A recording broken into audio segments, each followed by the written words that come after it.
Kuzu Zangpo, welcome to the e-learning project. I'm Sonam Zangmo from Drugal Center School, and today I'm with the economics lesson on the topic inflation for key stage 4 and 5, that's for grades 9 through 12. Before we move further with today's topic, I want you to have a look at the picture here. What do you see? You see a weighing scale? Yes. And so what do you think is happening here? Let's move further. Today's topic is inflation, types and causes. So what is inflation? The diagram should tell you some story. The next thing we're going to be looking at is what are the lesson objectives for this particular topic. So here we're going to define inflation, followed by listing and explaining the different types of inflation, and we will also explain the causes of inflation and explain the different cases of inflation. That is, we have two cases of inflation: demand pull inflation and cost push inflation. So these are the lesson objectives. So let's see, what is inflation? What do you think is inflation? Go back to the first slide where you had a weighing scale. Another picture here, all right? Inflation is a situation when everybody is so rich, but nobody can afford anything. All right. So let's look at another picture here talking about inflation. In 1998, you see what is happening in that cart? The cart is filled with goods. Looks like it's filled with chips and also essential goods. So 1998, for $20 you could purchase a cart full of goods, essential as well as luxury goods. In 2005, with the same $20 amount, what has happened to the cart of the goods? Did it double? Yes? No? What has happened to the cart? It has become half. That means half the good has gone. Did it disappear? Yes, it did, because it's half. Come to 2013, with the same $20, okay, with the same $20, what has happened? How much could we afford? We could just afford few, which means over the years, 1998 to 2005 to 2013, what has happened is that, okay, inflation suddenly is robbing you of purchasing power, okay, meaning over the years, the price of the value or the purchasing power of the money is going down, okay, and because of which you will see that 1998, $20 we could buy a cart of goods, all right? But in 2013, why just 2 packets of chips for the same amount of money? That is telling us that, you know, the value of our currency or the purchasing power has gone down. And so, actually, before coming to definition of inflation, these are some of the things that you can keep in mind, because economics, as it is a social science, it deals with you and me every day. It deals with everybody, you know. It is a social science. It comes, it happens, it occurs in the society with what we do, all right? So that's inflation, all right? So then let's look at the actual, the theoretical definition, the contextual definition, the abstract definition of inflation in the study of economics, what it is. See there? Again, before we go on, all right, with the reading of definition of inflation, I want you to keep in your mind that those words which are written with a different color, in this case is red, is written with red. These are the words you have to be mindful, because these are the key words, meaning you don't necessarily have to remember the entire sentence to define inflation. You can remember these key words, these bits and pieces of words, so that you can define inflation. So inflation is a process of persistent and appreciable rise in the general level of price. So we had this picture, okay, $20 purchasing goods, and you had in if you go back a little bit, okay. So 1998 to 2003, this is what I wanted to compare and contrast. 1998, full cart. 2013, almost empty, just 2 packets of chips, all right. So here, by the definition of economics, what it is saying is that there will be rise in the general price level. With $20 in 1998, when you can buy a full cart of goods, okay, what does it tell? That the prices of the goods and services were less, or in other words, the value or the purchasing power of money was high. But in 2013, the almost empty cart is telling us that with $20, the same amount $20 which was used in 1998, you could just have 2 packets of chips. So here the general price level, there is increase in the general price level. This is what it is saying, all right. It indicates a decrease in the purchasing power. The purchasing power has declined from 1998 until 2013. If you look at 2013, remember 2 packets of chips in the cart. 1998, it was almost a full cart of goods. So our purchasing power has declined, which means goods have become more powerful, or in other words, our purchasing power has gone down, all right. A rise in the general level of prices where a unit of currency effectively buys less than what then it did in the prior periods. Going back to 1998 and 2013. 1998, $20, a full cart of goods, all right. 2013, just 2 packets of chips for the $20. So this is what it is saying, that where a unit of currency effectively buys less than what it did in our prior periods, okay. So which means that there is a huge difference because the purchasing power has gone down, okay. Then inflation can also be viewed positively or negatively depending on the individual viewpoint and the rate of change, that is either in assets or cash. Now positively and negatively are highlighted here with red, and these are the key points, okay. So I am going to be emphasizing a little bit on this. If you are a supplier, if you are a retailer, in other words, if you are a producer, it's a good thing that's happening to you, because now every little commodity that you will be taking to the market, to the consumers, you will get more money, all right. But so that's why it's positive for to the producers, to the firms, to the retailers, okay, in general, to everybody who has a factor service to supply or the products. If you can take it to the market during the time of inflation, it's positive, it's good for you because you're going to get more money. But negatively, to people like you and me who cannot produce goods and services, it's negative to us because how much ever money we have, we can just purchase just a few quantities of the goods and services that we desire.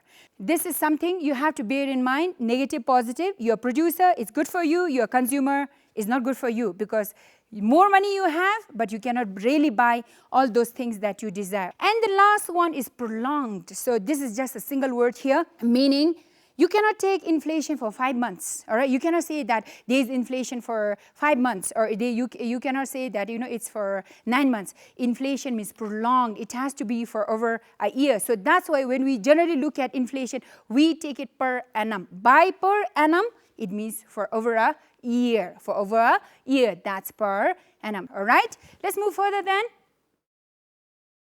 Now we're going to be looking at types of inflation. We define inflation, okay, what it means. We use pictures to depict inflation.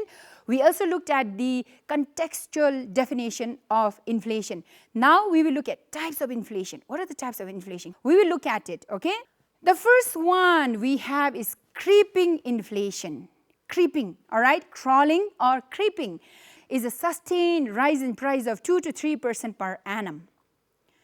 So when there is increase in the price of goods and services over a year from 2 to 3%, we call it creeping inflation. The consumers do not really feel the impact of such a rise in the price. Okay, so creeping means it's very, very slow. And so that's why we also call it as mild inflation. What is it called as? Mild inflation. It's not strong, it's not severe, it's mild. People really do not feel it, all right?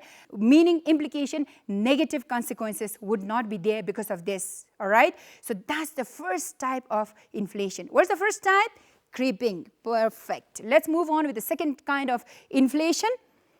The second type of inflation we have here is running inflation. So what do you see here? The first one is almost crawling, creeping, all right? Second one is running, somebody is running, all right? Somebody is running. So a person who is creeping and somebody who is running, which one do you think is faster? Of course, is the one who is running who will be faster. And so that's why rise in price over 8 to 10% per annum. Remember? Annum, prolonged. Relate to this per annum, all right? And is a 2-digit inflation, The creeping one is a single digit inflation, 2 to 3, all right? Single digit, either 2 or 3. Now coming to running, because it's faster than creeping, is a double digit, okay? The rise in price is a double digit, all right? Then implies negative consequences and calls for check or interventions from the government. When such kind of inflation is happening in the country, so it's over 8 to 10%. Look at the figure here. When it's over 8 to 10%, it means it's going to cause negative impact in the economy. People are going to have difficulty unless their income changes, all right? With the same income, if running inflation occurs or it takes place or it operates, people will suffer, because with the same amount of money, now for the same kind of good for which they have been paying less, now they have to pay more. For example, let's say a pair of shoes costs 1,000, all right? With this creeping inflation, if it becomes 1,500 and the income of this person remains same, that's when the problem will cause. So this is the simplest example, okay? I hope you are able to relate this. This is not good for the economy. We do not need this, all right? The third kind of inflation we have is walking or trotting inflation. And so what is this? So creeping, running, walking. So it's walking. What do you think? Is it mild or is severe? It's mild, obviously, milder than running. Intermediate range of 3 to 6% per annum. So when the price of the goods and services increases over or from 3 to 6% per annum is called walking or trotting inflation. The question is, will it have negative impact, okay, on the economic life of the people, or will it have negative consequences on the society? For some, yes, all right. So this is a 50-50 here, because 3, if it is 3, it's mild, we don't feel it. But if it goes to 6, it's again a problem for those people whose source of income is steady and are limited. All right? Let's move on with the next one. The next kind of inflation we have is hyper-galloping. So here, hyper, look at the word hyper, you know, it's super active, galloping. The horses are galloping, we say, right? So when a horse gallops, is it dangerous or isn't it dangerous? It's obviously very dangerous. If you meet with a horse, like, you know, which is galloping, what could happen is you could be killed, all right? So in a similar way, hyper-galloping inflation. Monthly increase in price by 20 to 30% or more, okay? So here it is, because it's hyper, you know, it's like very active. So it's taking, okay, the increase in the price is by 20 to 30% monthly, all right? We cannot control the price, the rise in the price. Price cannot be checked. It's increasing, hyper galloping. As good as the horses galloping, the prices are, like, you know, increasing at that speed, all right? And then money becomes worthless and causes severe hardship, all right? Remember the first cartoon? You know, where everybody has so much money, but everybody cannot really afford all that is there. So it causes severe hardship. Why? Because people will work so hard to earn or make money, and then in the end, the money that you have, how much ever you have, it would not make any sense, because the value of the goods will go up and the purchasing power has gone down, in other words, all right? A complete collapse of currency and economic and political life. This is just a study. The question is, does it really happen? It rarely happens. It's very rare. But as economic students, we need to know there is a type of inflation which behaves like this, right? Okay, let's move further then. The fifth kind, okay, is from the hyper galloping. So it's like the baby of hyper galloping inflation. What is it? It's suppressed inflation. So what is suppressed inflation? Price rises are suppressed, meaning it's been pushed down, suppressed, all right, and repressed here, okay?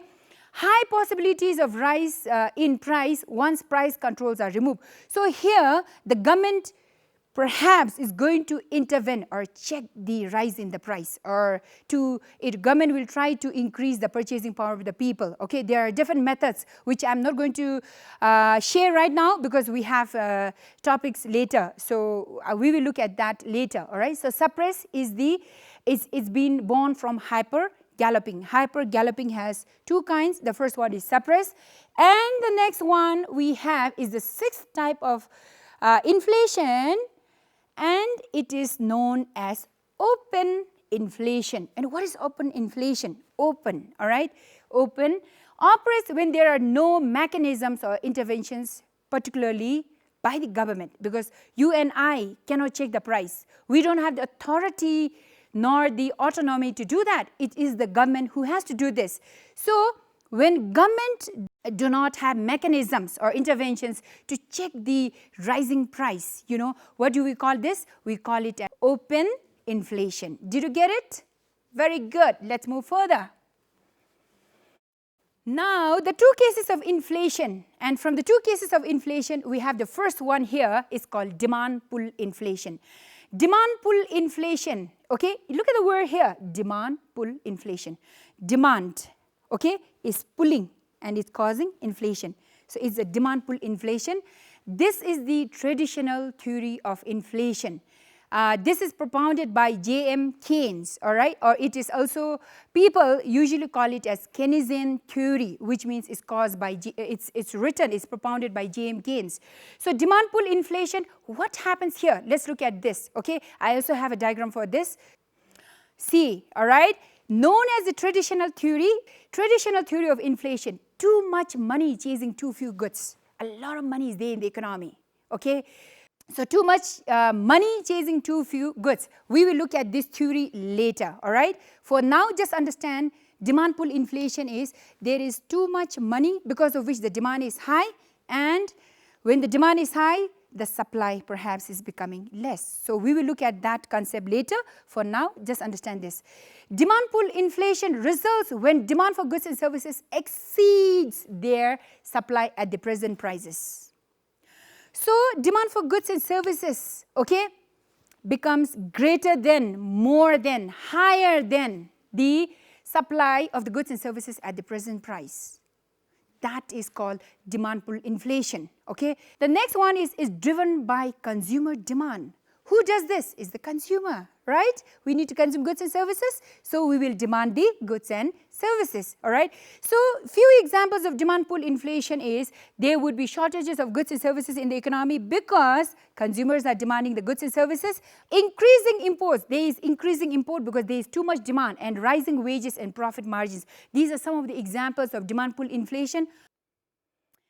Now, this graphical representation of demand pull inflation, okay, is also known as shift to the right. Now, why is it called a shift to the right? Because if you look at this diagram here, okay, let's begin from the start. The OY axis is representing the price level. OX axis is representing the aggregate demand and supply, all right. So, the initial quantity demanded is AD1. Aggregate demand is represented by AD1, all right. Now, what has happened to supply is, this is our AS. If you look at this AS, why this is like this, we will get back to this in a while, okay. As I said, is the shift to the right, okay, it's called a shift to the right. Why is shift to the right? Because over the period, what is happening is, aggregate demand kept on increasing until it reached this point at P, at OP3, and the quantity demanded and supplied is OY, okay, it's OY3, it should be OY3, okay. Until this point, whatever is being demanded, the consumer, the producers were able to supply. So, that is why they have a uniform equilibrium. Now, at this point, AD3, okay, and at OP3 and OY3, what has happened is, the assumption here is that at this point the economy has reached full employment, meaning whatever factors of production that is there in the economy, it is being fully employed. And at this point again you need to remember, which means the producers at this point are not able to meet the demand for the goods and services. AD, okay, keeps on rising, but if you look at our AS, the aggregate supply, it has become vertical, okay, it has become vertical, indicating that the supply cannot, actually if you look at the curve, it should go straight, all right, but it has gone up saying that it is inelastic. In other words, it's inelastic. The supply has become inelastic, meaning whatever the demand, the supply cannot be changed. Okay? Which means here the prices will keep on rising because the demand is greater. See, look at the demand. It's moving towards the right. And if you bring the arrow down, what is happening is this is Y3. Okay? And actually the supply curve should be here, but why do we have this AS here? Why is it a vertical line? It's because aggregate supply cannot be changed. So if you look at this, demand kept on increasing, AD1, aggregate demand 1, okay, at which the price was P, OP1, and the quantity demanded and supplied, because this is the equilibrium, the first equilibrium, and so this is quantity demanded and supplied is OY1. Again, demand kept increasing, supply also kept increasing because the economy, the assumption is from AD1 until AD3, the economy really hasn't reached full employment. Once it reaches AD3 at this aggregate demand, what has happened is the economy has reached full employment, meaning no more factors of production are there available to produce and supply the goods and services. So our aggregate supply curve becomes vertical and demand curve keeps on moving, giving us or giving birth to a higher price. So that's why when demand is higher than supply, what do we have is demand pull inflation. All this rise in price, if you look at OP1, OP2, OP3 and OP4, how did the prices increase? The prices increased because quantity demanded of goods and services increased. At P3, remember, full employment has hit, meaning no factors of production available for the production of goods and services. So our AS becomes straight, inelastic. Still, demand goes on high, giving us a higher price than at AD3, that's OP4. All right? So this is demand pull inflation. When demand leads to increase in price, we call it as demand pull inflation. Why this is happening? We will look at those factors in a while because there are reasons why this is happening. All right. The next one, we will look at cost push inflation. Here, in general, what we need to understand is we need to understand that cost push inflation. So it's going to be rise in the cost of production, because of which producers would not be able to supply the goods and services. So here are the few facts about cost push inflation. You can read it. The first one is saying it's a modern theory, okay? And in the second line, it's saying that there would be decrease in aggregate supply or demand would exceed the aggregate supply. Demand for goods and services must not change, but supply should decrease. And then finally, cost push inflation could also occur due to government regulations, such as if government decides to increase the taxes for the production firms, it is going to be expensive for the firms to produce more goods and services, as a result of which it is going to decrease the production of goods and services. So this is some of the facts about cost push inflation. Let's move further. This is a graphical representation of cost push inflation. Now in the cost push inflation, as we talked earlier, the demand for this is AD represents aggregate demand. Demand for the goods and services should be static, or it should not change, all right? It should remain same. So that's why we have just one demand curve, okay? But when it comes to the supply curve, you have two supply curves here, SRAS, short run aggregate supply 1 and short run aggregate supply 2.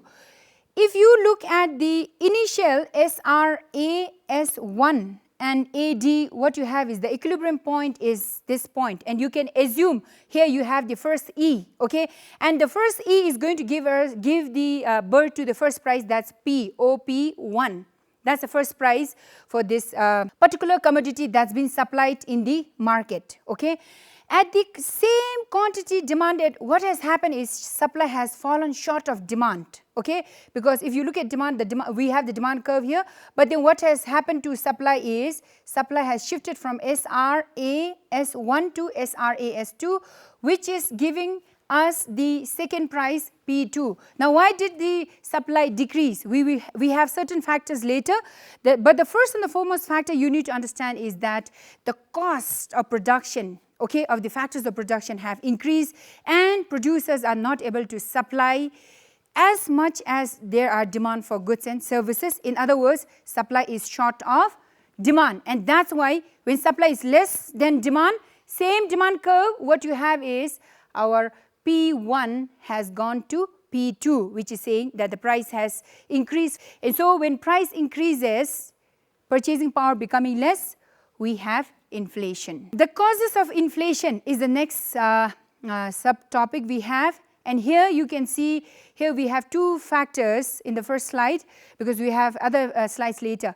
The first one is increase in money supply. Okay, when the supply of money is more, whenever there is more of anything, okay, in the economy, the value of it goes down. Perhaps you can relate to this. Okay, when supply of money is more, the value of it goes down, and when the value of it goes down, what is it saying is, it's saying that there is inflation, because in other words, the value of the goods and services are high, but the value of money is down. Okay. The second one is deficit financing. By deficit financing, excess of government spending over current revenue. All right. So if government needs to borrow money from another country for investment in the country, for expenditure, for developing infrastructure facilities in the country, what would happen is that there will be growth in the private sector, there will be increase in the income of the people in the country, because government would be looking for factor services from the economy. And so when that happens, people have lots of money in their hand, and so the supply of money will go more. Okay? And when the supply of money becomes more, the demand will be more, but the question remains as in whether the suppliers will be able to produce or meet the quantity demanded by their production of goods and services. So the second cause is deficit financing, which will bring more money in the economy, which will cause shortage of goods and services produced in the country. The next one is increase in population. So obviously more population means increased demand. So this is a demand pull inflation, because more population, more demand. More demand, if supply does not meet the amount of demand, what will happen is it will push up the costs. Okay? The next one is higher wages. When the laborers earn high wages, what will happen is the cost of production will increase, because so as to meet or make up the wages paid by the producer to the laborers, the producers will get back to recover the wages that they pay to their laborers. They will charge higher price or impose higher prices for the goods and services. Then higher taxes. Whenever there is higher taxes, producers will not be able to supply the goods and services because the cost of production is high. And to make up for these taxes, producers will pass it over to the consumer. So high tax means high price, okay? Because government, the producer will pay high tax to the government. To make up for the high tax they pay to the government, they will increase the price of the goods and services. And so here this is an perfect example of cost push inflation. Then next one is reduction in taxes. If government reduces taxes, it will result in increase in the personal disposable income. The money you have in your hands to consume goods and services, that will increase, and when it increases, demand will be greater than supply. Then we have expansion of export, the next factor. And so if there is excessive demand for goods exported, it will lead to shortage of goods at home, obviously. Okay, whatever we produce here, if we keep on exporting it, what will happen is there will be shortage, there will be less supply of goods and services in the country. So less supply means what will happen is whenever supply is less, the prices will increase. Next, we have the lesson closure, which means we are almost at the end of the lesson. So what did we do today? We looked at meaning of inflation, types of inflation, causes of inflation, two major explanations of inflation, that's the cases of inflation, demand and cost push inflation, meaning and explanation of demand pull graphically, and meaning and explanation of cost push inflation. Some reflections. There is a statement, imagine there is a rapid increase in Bhutan's population. What do you think will happen to the demand for goods and service? Very simple, okay, write it down. Do you think it will put pressure on the existing supply of goods and services when there is a rapid increase in Bhutan's population, fast, okay, growth in Bhutan's population? What will happen to the price of those goods and services? When population is more than the supply of goods and services, what will happen to the price of those goods and services?